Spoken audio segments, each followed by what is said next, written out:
Hello, I am Sarah from Sarah's Texture Crafts and welcome to another product review. You can find my product reviews at sarahstexturecrafts.wordpress.com, which is called my Learning About Wool website. On there you will find lots of hints and tips, mostly about wool and fabrics that come from wool. I also take a leap into spinning, embroidery and that, sewing, embroidery and that type of thing as well, so do check that out.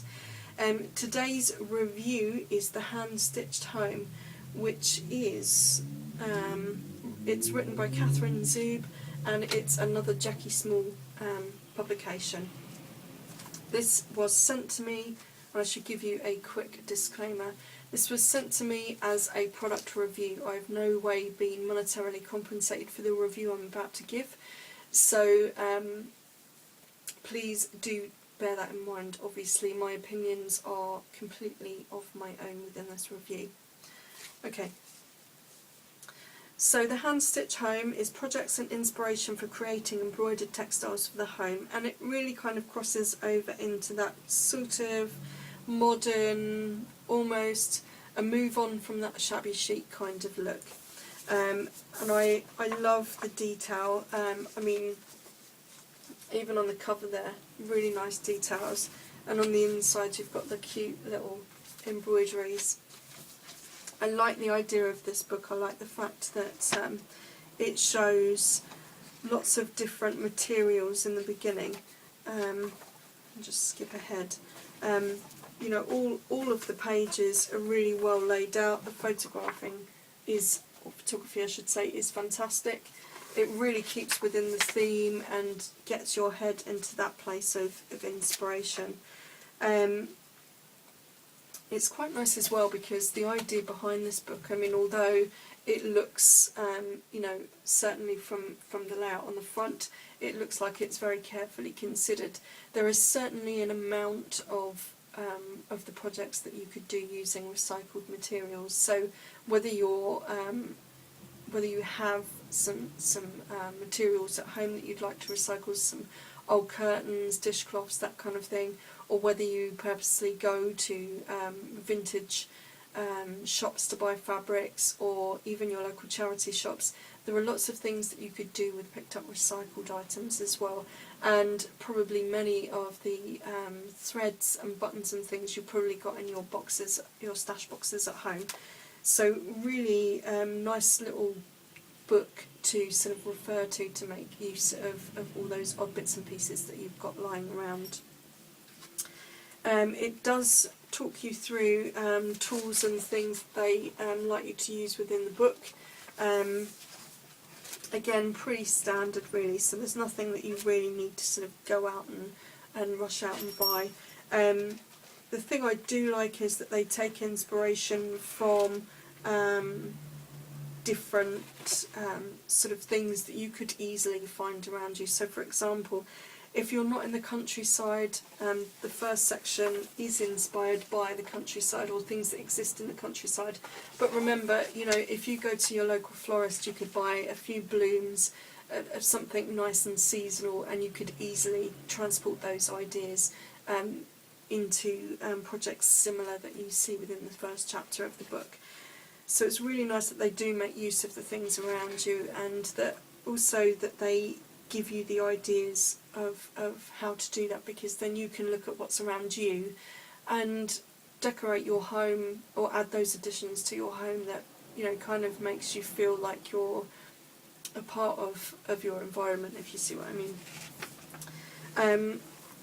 Again, they're also, you know, as I say, they're very good with the layouts and the photography, and it's really nice that you get these little inspirational shots of how they've put the materials together before they've got to the finished piece. That's quite nice. I always like those little photographs, those little colour shots, because it gives you, you know, I mean, you could also, if you really think about it, you could take a room that you want to decorate. You could come up with maybe a few embroidery pieces or applique pieces and things that you hand sew. You could even crochet or whatever, but you could do it in very specific colours, and then of course you could use those yarn scraps or fabric scraps or thread scraps and take those to the paint shop, so that you choose something that's neutral and sits behind those colours that really stand out. And of course you can then take that to, you know, if you need to buy a new sofa or get your sofa covered, you can take that and you know, sort of try and match it as best you can to upholstery. So you can use books like this to really think about decorating rooms as a whole, not just adding additions into the room. So I really do like that idea.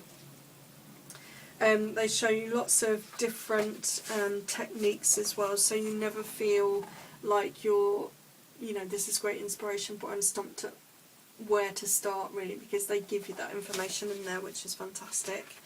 And lots of cool ideas as well, so different things. So it's not just about creating a wall hanging. You know, what about fabulous bookends?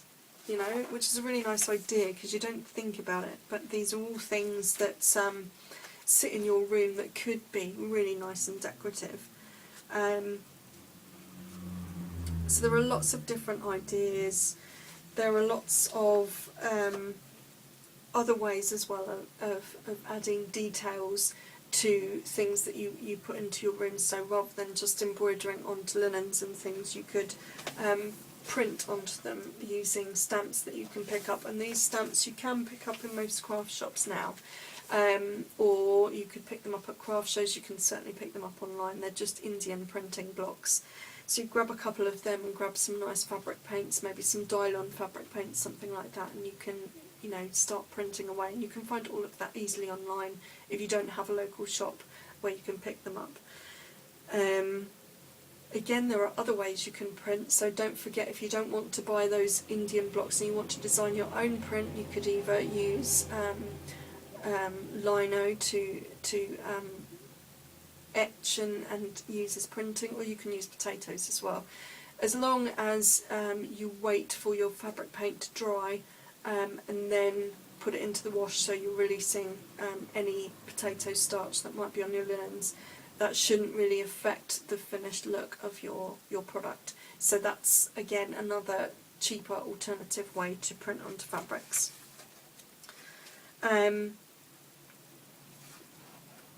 It's quite nice that it shows you how to decorate things that might already be in the room. So if you've got an upholstered chair and you're thinking, oh, it just needs a little bit of colour, then maybe you could freehand embroider or stencil something out and then embroider on top and add just a flash of colour in the room.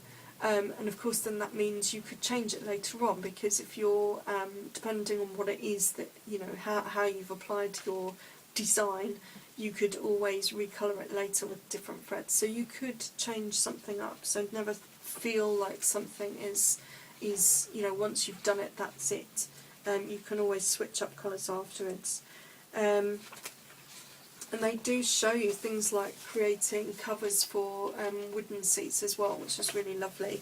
And they take you through not only the decorating of it, but the actual process of making it as well, which I think is really cute. And there are lots of, obviously, different ways that you know you could do that. They also talk about their inspirations. Their inspiration isn't always just necessarily flowers and things that are around. They've taken inspiration from things like antiques, lace, and so on. So, for example, if you have a good museum near you that has textile library or references, or even if you have a good library near you that has textile books in there, you could sit and, you know, take a little sketchbook with you and a pencil and just sit and sketch out some ideas. You don't have, you don't have to be perfect at doing it, but you know, just get some ideas down, and then you could come back and translate that into embroideries and edging details and all of that kind of thing that you could add interest to your interior decor. So I do really love that about this book. It's very clear, very well written. The ideas are cute. I mean, if you don't want to get into decorating chairs and things, you could do cute little things like little egg cozies and so on. So they give you all the materials you need. They talk through the methods, that kind of thing. you never feel like you are on your own doing this. They cover quilting, basic quilting. They cover things like creating curtains, that kind of thing. Even other ideas for using up the leftover fabrics from the projects that you create, so things like buttons and so on, which is a nice little touch. And of course there's no reason why you can't add those to, so for example you're upholstering a chair and you have, you know, almost like that Chesterfield effect where they have the sunken buttons. You could wrap those in really interesting fabrics, have the main body of the chair as quite a natural, plain, neutral look, and just have those little buttons as features almost. That could look really nice. And I like things like, you know, thinking about cupboard panelling and so on. If you've got something that, you know, just needs a new lease of life, then you can do things like that, and of course you can come back and change it at a later date. So if you get tired of looking at that particular embroidery piece, you can always, you know, be working on something behind the scenes so that you can kind of swap it around. You know, why not do that? So you could even have one, you could do seasonal panels if you like. So you could have one that you put up for spring, for summer, autumn, and then you could have one you put up especially for Christmas. That could be quite nice. And you could go as mad as you like because, you know, they're replaceable panels.